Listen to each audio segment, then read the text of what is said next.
বন্ধুসকল নমস্কাৰ। আশা কৰোঁ আপোনালোক সকলো কুশলে আছে। বন্ধুসকল, শেহতীয়াকৈ কৰ্মচাৰী আৰু পেঞ্চনাৰসকলৰ বাবে এটা অতি গুৰুত্বপূৰ্ণ সুখবৰ প্ৰকাশ হৈছিলে। জনাবলৈ লৈ আছোঁ, চাওক, সকলো কৰ্মচাৰী আৰু পেঞ্চনাৰৰ বাবে আহিল বিত্ত বিভাগৰ পৰা গুৰুত্বপূৰ্ণ সুখবৰ।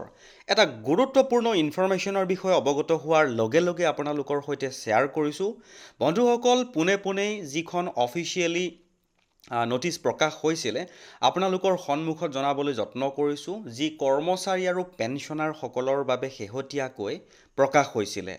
জনাবলৈ লৈছোঁ, চাওক, এনেকৈ প্ৰকাশ হৈছিলে government of India, ministry of finance, department of expenditure.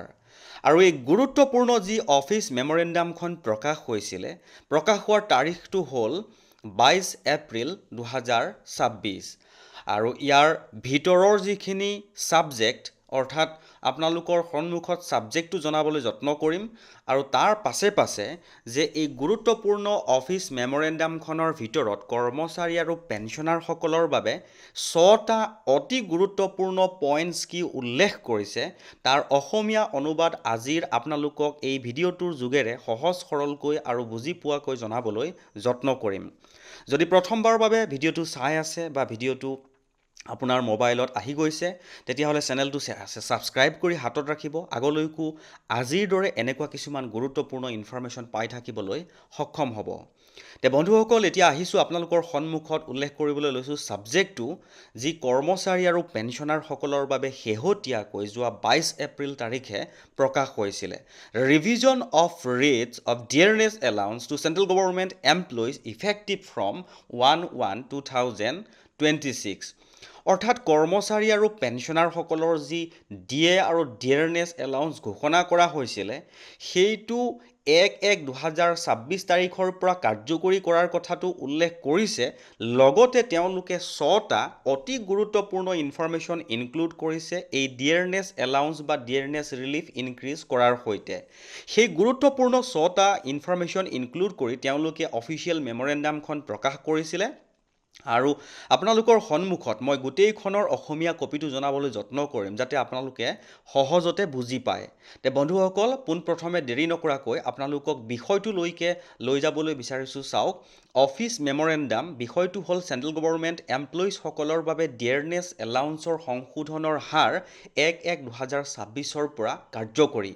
উপৰোক্ত বিষয়ত এই ডিপাৰ্টমেণ্টৰ অফিচ মেমৰেণ্ডাম নাম্বাৰ ইমান তাৰিখ 6 অক্টোবৰ 2025 উল্লেখ কৰি জনোৱা হৈছে যে প্ৰেছিডেণ্টে সিদ্ধান্ত ল'লেহে চেণ্ট্ৰেল গভৰ্ণমেণ্ট এমপ্লয়িজসকলক দিয়া ডিয়াৰনেছ এলাউন্সৰ হাৰ 58ৰ পৰা 60% বৃদ্ধি কৰা হ'ব, যিটো বেচিক পে'ৰ ওপৰত 1 জানুৱাৰী 2026 পৰা প্ৰযোজ্য হ'ব।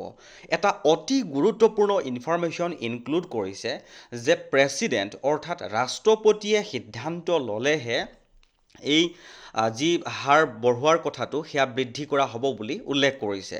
2 নম্বৰটো হ'ল ৰিভাইজ পে ষ্ট্ৰাকচাৰত বেচিক পে বুলিলে 7ম চেণ্ট্ৰেল পে কমিশ্যনৰ যি ৰিকমেণ্ডেশ্যন, সেই অনুসৰি গভৰ্ণমেণ্টে গ্ৰহণ কৰা পে মেট্ৰিক্সৰ নিৰ্ধাৰিত লেভেলত লোৱা দৰমহাত বুজায়, কিন্তু ইয়াত স্পেচিয়েল পে বা অন্য কোনো ধৰণৰ পে অন্তৰ্ভুক্ত নহয়।